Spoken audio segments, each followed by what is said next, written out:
All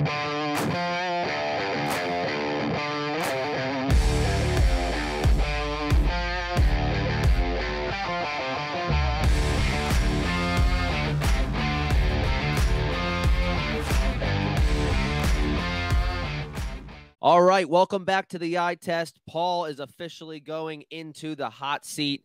Nice. If you haven't watched our previous episodes, I just got into the hot seat, and Bob was before that. Go back and watch those. We got our final hot seat questions for Paul this week. We'll be back for more hot seats as we get closer to your draft. But Paul, welcome. How's it feel? You getting warm? Yeah, I'm just really thankful for the organization to give me this opportunity to sit in front of you all and answer some questions. So, a true stoic. Yeah, true stoic. Sounds like you've done this before. Yeah. I'm not new to the hot seat. All right, well, since I just got absolutely burned by you guys in the hot seat, I'm going to go ahead and fire off some for Paul. Which handcuff running back would you rather have on your bench, Tyler Algier or Zach Charbonnet? Ooh, that's a cheeky one. That is a little cheeky. Tyler Algier was a 1,000-yard rusher last year. Let's not forget. And Zach Charbonnet is a rookie. I am going to first thank you, John, for that question. What a wonderful question. I'm really glad that you're here today. I'm going to go with Zach Charbonnet for the simple reason that the Seattle Seahawks are a run-first offense. I know the Falcons are as well, but I think that the Seahawks drafted Zach Charbonnet for a reason where, unfortunately, Tyler Algier just fell to the fact that Bijan Robinson was sitting in the Falcons' lap this year. And so I foresee Bijan to be the complete featured back. I think Algier will still get his touches, but I see a lot of between the 20s, a lot of, doing the ground and pound, give Bijan a little bit of a break. And then any kind of meaningful snaps or even PPR snaps, I think Bijan's going to be on that field. So with that being said, I'm going to go Charbonnet here. Pete Carroll loves to run the football. We have seen Chris Carson and Rashad Penny for the few times they are healthy together. Both have decent games fantasy-wise. So I think the safer pick here for me is Zach Charbonnet. I like it. That was a good one, John. That was a good one. That was a good one. I actually did get a little woo there. Because my thought was I was more thinking when I think handcuff, I kind of think if the starter were to get injured. So I would trust Algier to step up and be an RB1 on the Falcons than I would for Zach Charbonnet to be a workhorse on the Seahawks if Kenny were to go down. I think they both can have. I do agree with you, Paul, that Charbonnet is probably safer. I think he'll be more involved in the pass game, which gives him a little bit of a safer floor.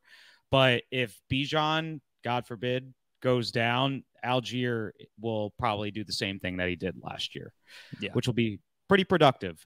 Yep. But now we move on. My question. I was going to save this one for last, but I really like this one, so I want to get it off my chest now. Okay.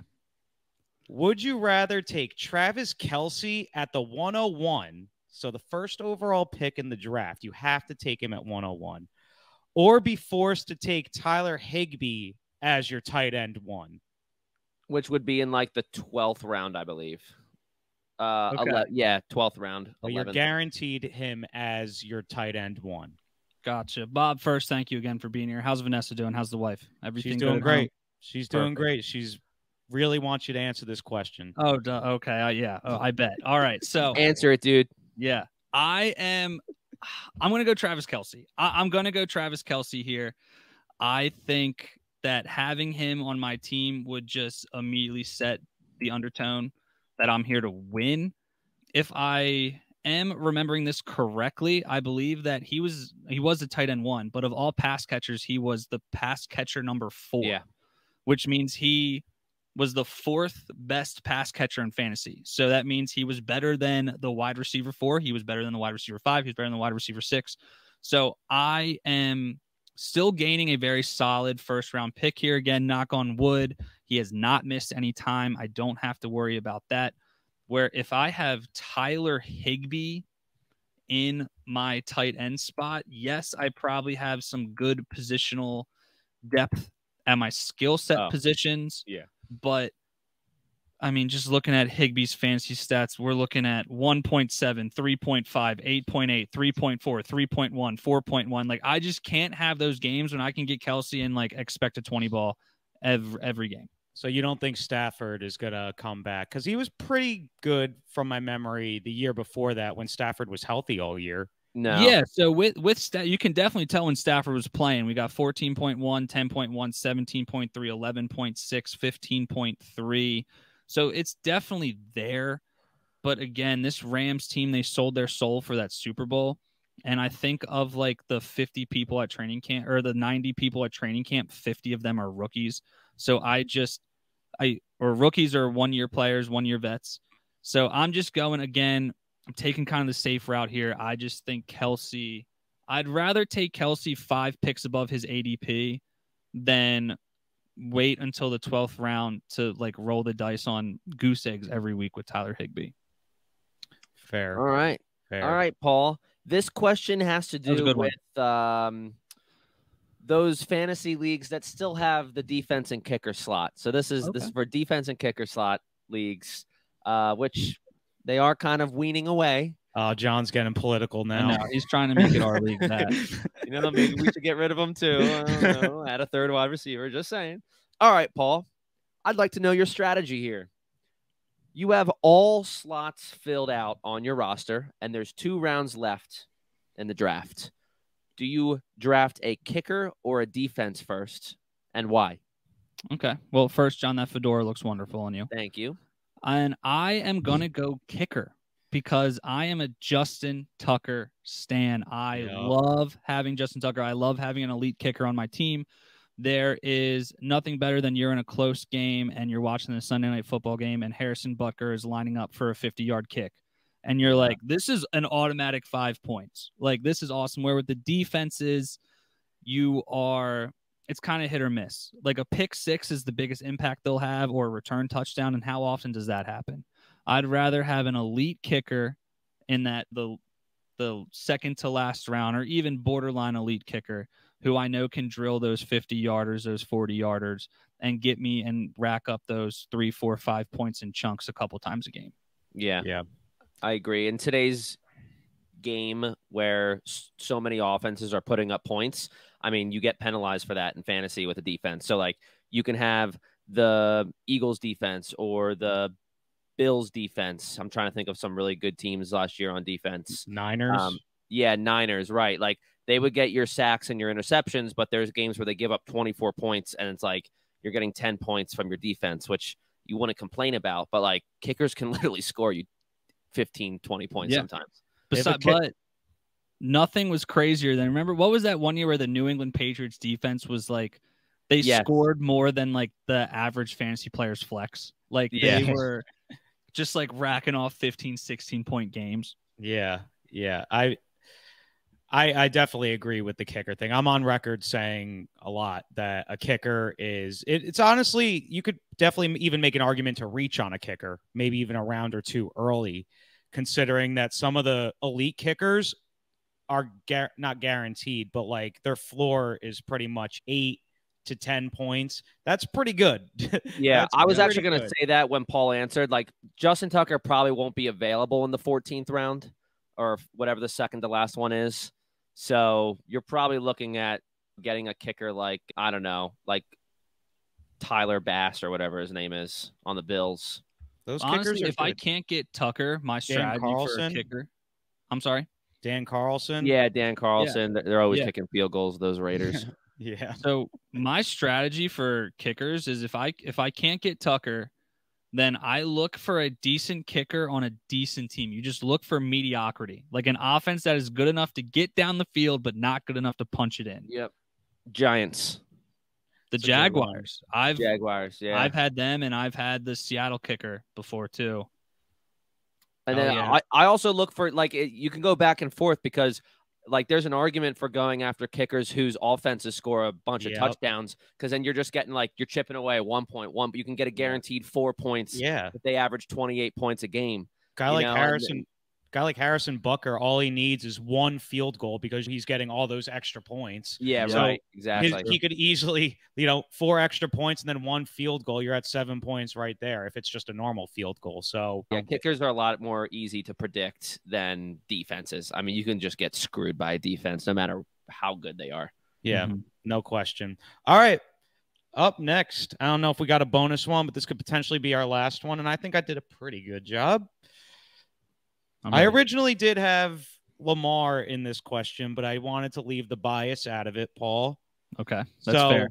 Would you rather draft Jalen Hurts at his ADP, which is mid to late second round, I believe, right now, or Justin Fields at his ADP, which is like 4th round?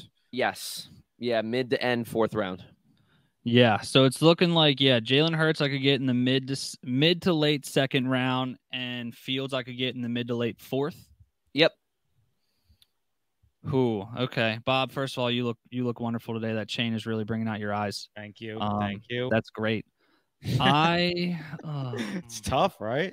I probably would. I'm going to go Hurts here. I'm going to go Hurts here again. Top 3 quarterback, almost a surefire thing. I do love Justin Fields' upside. And unless there is like a bona fide star in the 2nd round that I absolutely love, then maybe I would pivot off of that. But that would be a complete game time decision during the draft. But gun to my head right now, I would definitely sleep better at night seeing Jalen Hurts at my quarterback position than I would seeing Justin Fields. Yeah, I definitely agree with you.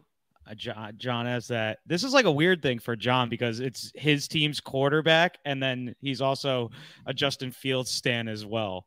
But yeah, it's tough. I mean, it's like two rounds different. Like Justin Fields has the potential to be a top 5 fantasy quarterback, and getting a top 5 fantasy quarterback in the 4th round is awesome.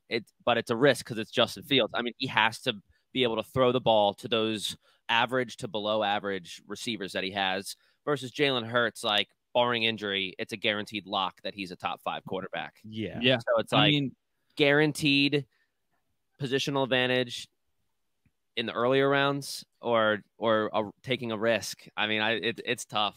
I think I would go with Jalen Hurts too, biased aside, because you can get receivers in the 4th round, or you can get some tight end positional advantage by getting like T-Hawk in the 4th round instead of Justin Fields. You could draft like say, okay, if he's Jalen Hurts is going at his ADP, let's just say you get him at like whatever, the 2-6. So you probably had the 5th pick or 6th pick, no, maybe 7th pick. Yeah. So you probably got like a stud running back or a stud wide receiver there, and then pairing that up with Jalen Hurts, and then you still have rounds 3 and 4. That first 4 picks looks much better, I think, on paper than if you select Justin Fields in the 4th round. Because I don't think the difference between maybe, you don't take Jalen Hurts,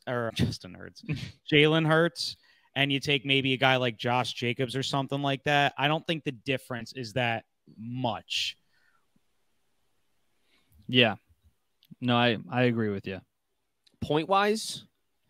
Yeah, like I'm saying, like per week, because like Jalen Hurts is guaranteed 20 points. Projected, Fields is only projected to get like 14 points less than 14 points less than Hurts throughout the year. No way. I think I butchered. That's a point a game.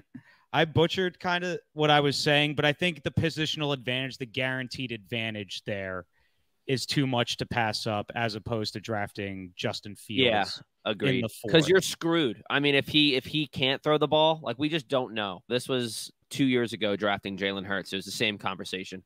Yeah, and it was different when Justin Fields was going later in fantasy drafts, but now the hype is there. Yeah. So you're taking a risk now because he hasn't truly lived up to the hype yet. Yeah, and we don't know if that Chicago Bears offensive, is it a new offensive coordinator? I know it's a new head coach. It's crazy though, because he technically has lived up to the hype because he was QB7 last year. Yeah, but is he going to run as much as he did? He was running for his life last year. Probably. It's just like eventually rushing quarterbacks get injured. So Lamar ran less. after his big year. And Jalen Hurts got injured last year as well. Yes, he did. Yep. And he's not quite playoff season for fantasy playoff season too. Yeah. So, and he doesn't.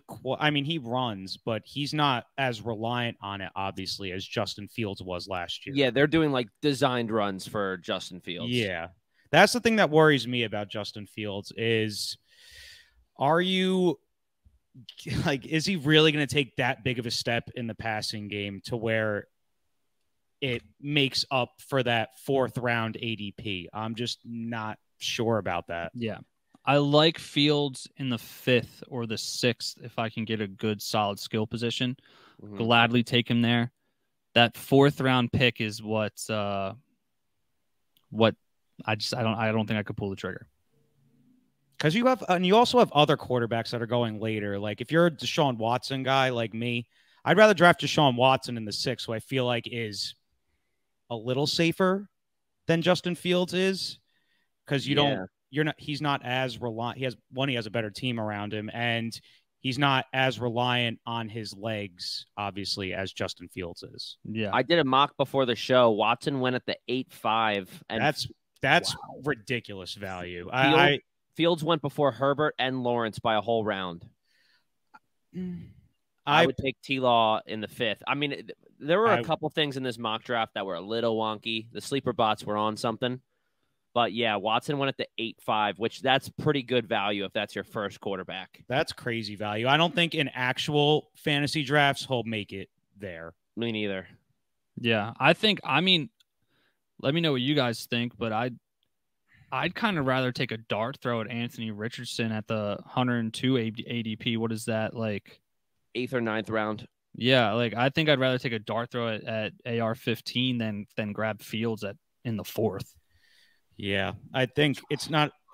A slow start for the year, especially in one quarterback league. It's tough because you don't just taking a quarterback. Like, I think if you're going to take a quarterback that early, he pretty much has to be a guarantee. Like, he doesn't have. I agree. If you're getting a early round quarterback, like, you got to know. Yeah, you have to know that he's going to be borderline top 5. And yes, Justin Fields was that last year. But also no one saw it coming. Yeah, it was a waiver pick, wasn't he? Probably, yeah. At some point, yeah. But I mean, like, if you go the AR-15 route, I'd rather get AR-15 and then a round or two later get like a Daniel Jones or a Geno Smith and just know that I can start somebody. Geno Smith is like QB 15. If you're going like 0 quarterback, you can take Geno Smith pretty much like at the end of the draft. Yep, 11th round is the one that I just saw. It's crazy, and he was a QB5 last year. Yeah, so that's another thing with quarterbacks. That's wild. There's a big difference between like top 5 quarterbacks and like the pack. But if you can get like a guy like Geno Smith, and maybe he's not QB5, but he returns to top 10 status, then that's a huge difference that you're making up. Yeah. All right, guys. Well, Paul survived the hot seat. We appreciate everyone watching this episode. And for everyone listening on Apple and Spotify, we appreciate that too. Go back and check out our other episodes on YouTube, where I sit in the hot seat and Bob does too. We will be back next week. Wait a second. We will not. No. We will not be having in person. We'll be in Texas. Yeah, we'll be in Texas. So we're going to take the week off. We're going to have our summer vacation. We'll still post content for you guys on our TikTok, Instagram, Facebook, and YouTube shorts. But we'll all be together. So expect something a little interesting. Yeah. I don't really know what it is yet, but we'll figure it out. We have no idea. We're going to suplex John into the pool at least twice. Yeah, I'm totally okay with that. All right, guys. We'll catch you in 2 weeks. Peace. Peace.